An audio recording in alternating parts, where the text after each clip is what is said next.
Hi, my name is Dr. Rony Berger. I'm in Tel Aviv University and the Center of Compassionate and Mindful Education in Israel.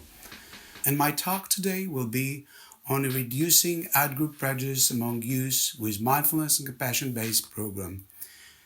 Let me start by saying a few words about prejudice. Prejudice is a widespread phenomenon with very adverse effect on children and adolescents that are being prejudiced again. It affects their education. We know that low school performance is a result of it. It affects the social arena because they are excluded and discriminated against. It affects their psychology because we know that they have low self-esteem and behavioral problems. And those kids who have been prejudiced again and discriminated, usually in particularly areas that are with conflict, particularly ethnic conflict, end up being very, very violent. They sort of promote the violence. So this is a very important issue. And since I would say the mid-50s, there have been many attempts to reduce prejudice and stereotypes. The first one was Gordon Allport, who in the mid-50s created what we call intergroup contact theory. This theory suggests essentially that if we put kids together and they get acquainted and they interact and they get to know each other and being friendly, their level of stereotype and prejudicial attitude are reduced. So this kind of program, what we call contact-based program, have been used all over the world, and we've seen them to be extremely effective. Meta-analysis show that both direct contact and indirect contact, knowing someone, can reduce prejudice. The second type of programs that reduce prejudice are called information-based programs. What they do is essentially provide kids with information, knowledge about the other, in hopes that it will help them reduce their negative attitudes. Those programs have not been so effective. If they have been effective, they've been effective only for short term, and for the long run, they weren't very effective. They're not used as much as the other two that now I'm going to describe. This third one is called skill-oriented prejudice reduction program. And the idea there is that you teach kids to acquire cognitive and social skill, such as empathy and perspective taking, and thereby they will reduce naturally prejudice to the other. So the question is it enough, and are there any other programs or factors that can influence reduction of prejudice? And we have tried to use mindfulness and compassion as ways to reduce prejudice and stereotypes.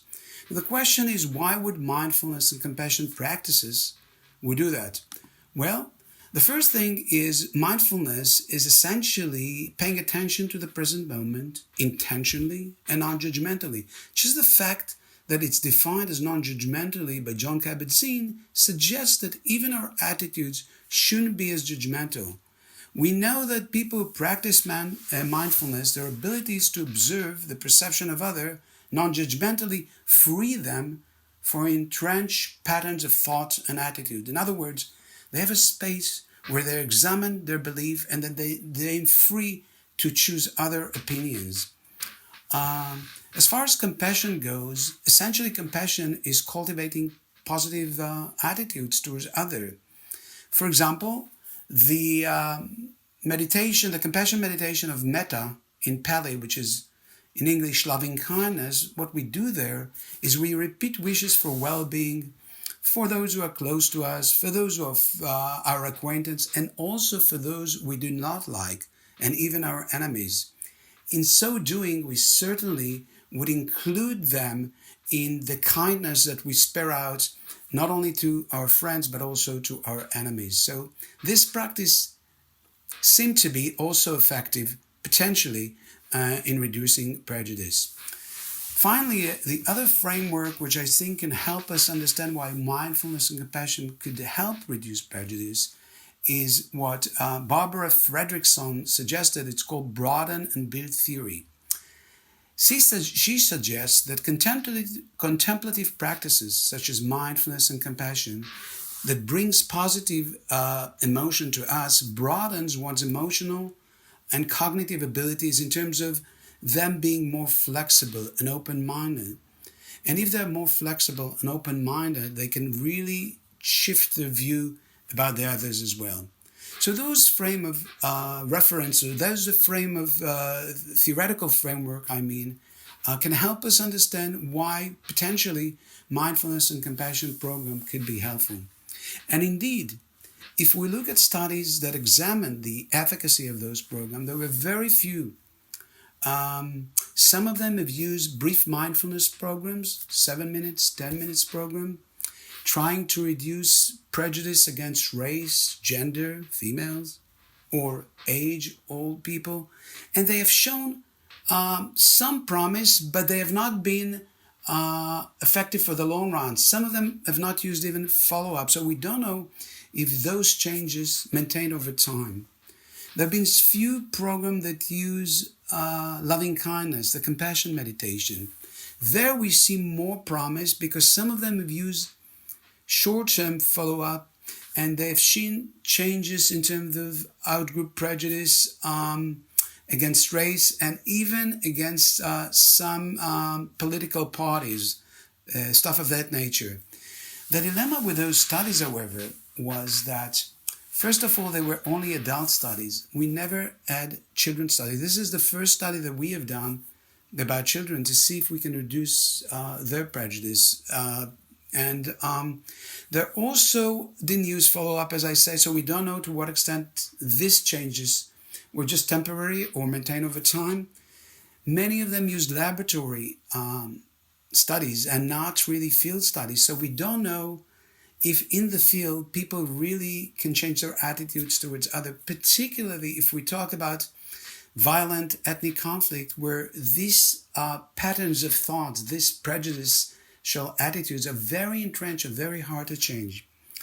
So what we did, we decided to do something in Israel, particularly because we know that many children, Arab children and Jewish children, have prejudicial attitudes towards each other, and it inflates a lot of conflict, particularly in cities like Tel Aviv, which have both population, and we wanted to see whether we can do some change. So we brought together a bunch of kids, exactly 350 kids from 3rd and 4th grade Arab and Jewish schools. By the way, those kids do not interact, not only because they don't live together, but they don't study in the same school, a separate school with different language. So we brought these kids and we divide them to two groups. One is the experimental group and one we used an active control group. Now, the experimental group was, and we randomly assigned them to different groups. In the experimental group, what we did is first we teach them contemplative practices, mindfulness and compassion in their own schools, not together. Then we brought the element of contact by bringing them together, the Arab and the Jewish kids, into a community center, mixed them together in groups, and did a lot of art activities, music, theater, movement, and they mixed together and interacted. This program was for about half a year, and we measured a lot of things, but I'll tell you first what is the control group.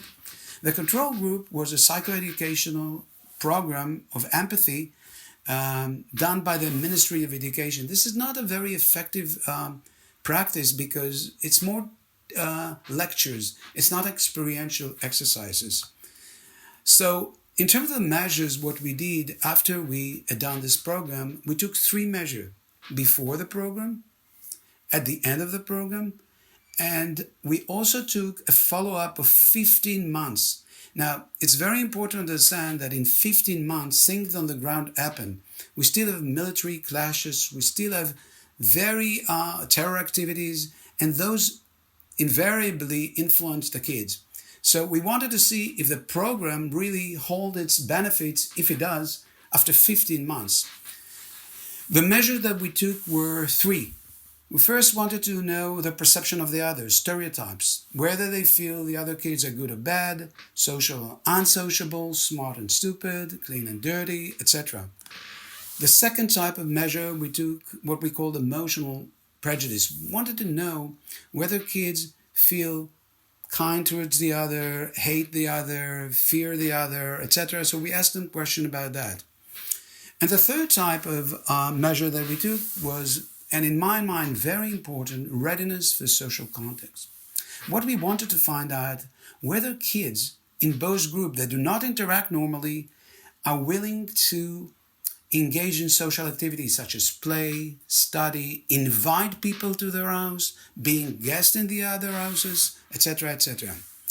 So this was the program, and I want to show you the results. I'll start with the stereotyping. You can see in the graphs there, the blue graph is the control group and the green graph is the our group, a group that we instituted, mindfulness, compassion, and contact. And what we see in the beginning, similar effect. The stereotypes are very similar. In the end, the second measure, you see the second point, our group reduced significantly the level of stereotyping, and the other group, not significantly. There was some minimal reduction. But what's more important, and really is very, very unique result, because there haven't been any study that suggested that length of a follow-up. After 15 months, we see in the control group an alleviation, more stereotypes, significantly so. And you have to understand that in this time there were few big military operations against Israel against Arab countries, and that really strongly influenced, we can see in the graph, the level of stereotyping. And most importantly, in our group, the green line, there was some alleviation, but not really significant. There was an increase, but a minimal increase. So we see that in the stereotyping. Let's go and look at the positive feelings through the other.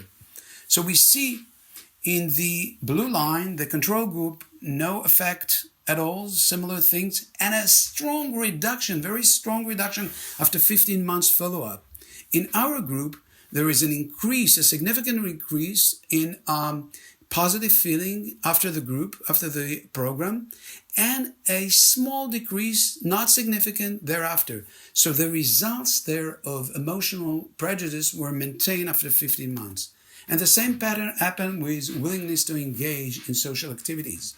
A very large increase following the program, with a very small decrease in the green line in the follow-up, and a very large decrease in the follow-up in the control group because of the violent activity. So to summarize it, we see a very significant change using both elements of prejudice reduction, mindfulness and compassion, and also contact. But then we ask ourselves, is it possible that only mindfulness and compassion practices can do the same effect or similar effect? So we did another study. This study was based on a program that was created in Mind and Life Institute in the United States. I was one of the ones who wrote the program, and we brought it to Israel, and we call it the Call to Care Israel program. Okay, and we used there, as you can see in the PowerPoint, 4 units. The first unit, which was about 5 sessions of 45 minutes, was mindfulness-based practices. We just taught the kids mindfulness-based practices. The 3 other units were divided to receiving care, that is care given or compassion given by others, and we wanted to help them be open to that. Then cultivating self-care or self-compassion, if you wish, how to really accept not only your strengths, but also your weaknesses or your shortcomings. And then the third one was extending care to other or compassion towards other, how to accept other, how to be open, non-prejudicial, etc., etc. Okay, so this was the program, and we used 320 third to fifth grade Jewish, only Jewish this time, students or pupils, if you wish, and we divided them to experimental and a control group, again, active control group. And the experimental group, as I said, was basically contemplative practices, mindfulness and compassion. And we spread it through the full year, academic year. It was 24 session. And the same thing happened with the control group, only there was only psychoeducational empathy training, the one that I mentioned before. Okay? And we took 3 measures this time. Again, before, after, and 6 months follow-up, not 15 months follow-up. And we use essentially the same measure. Stereotyping, perception of the other, emotional prejudice, feeling towards the other, and readiness to social contact, which is socially engaged with the other. And what you can see here in the graphs and the histogram is our C2C, which is Call to Care Israel. There is a reduction in negative stereotypes, and it maintained itself. It wasn't improved, but it maintained itself with 6 months follow-up. In the right side, you see the control group, no changes whatsoever.